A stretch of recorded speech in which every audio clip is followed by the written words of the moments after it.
முதலமைச்சர் செல்வி ஜெயலலிதா உத்தரவின் பேரில் அஇஅதிமுக அரசின் 4 சாதனைகளை விளக்கி பொதுக்கூட்டங்களும் பிரசுர விநியோகங்களும் தமிழகம் முழுவதும் தொடர்ந்து நடைபெற்று வருகின்றன. தென்சென்னை வடக்கு மாவட்ட இளைஞர் பாசறை மற்றும் இளம்பெண்கள் பாசறை சார்பில் வடபழனி ஆண்டவர் கோயில் தெருவில் பொதுமக்களிடம் சாதனை விளக்க பிரசுரங்கள் விநியோகிக்கப்பட்டன. ஈரோடு புறநகர் மாவட்ட அஇஅதிமுக மாணவரணி சார்பில் அத்தானியில் கழக அரசின் சாதனைகளை விளக்கும் பிரசுரங்கள் பொதுமக்களிடம் விநியோகிக்கப்பட்டன. இதில் அமைச்சர் திரு தோப்பு என்.டி. வெங்கடாச்சலம் மற்றும் கழக நிர்வாகிகள் பங்கேற்றனர்.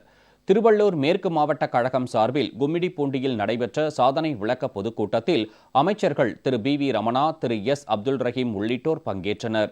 தொடர்ந்து பொதுமக்களிடம் பிரசுரங்கள் விநியோகிக்கப்பட்டன. விழுப்புரம் வடக்கு மாவட்ட கழக இளைஞர் பாசறை மற்றும் இளம்பெண்கள் பாசறை சார்பில் கண்டமங்கலம் பகுதியில் கழக அரசின் சாதனைகளை விளக்கும் பிரசுரங்கள் பொதுமக்களிடம் விநியோகிக்கப்பட்டன. நாடாளுமன்ற உறுப்பினர் டாக்டர் லட்சுமணன் மற்றும் கழக நிர்வாகிகள் உள்ளிட்டோர் பொதுமக்களிடம் பிரசுரங்களை வழங்கினர். வேலூர் கிழக்கு மாவட்ட கழகம் சார்பில் பொன்னை பகுதியிலும் நெல்லை மாவட்டம் ஆலங்குளத்திலும் கழக அரசின் சாதனை விளக்க பொதுக்கூட்டங்கள் நடைபெற்றன.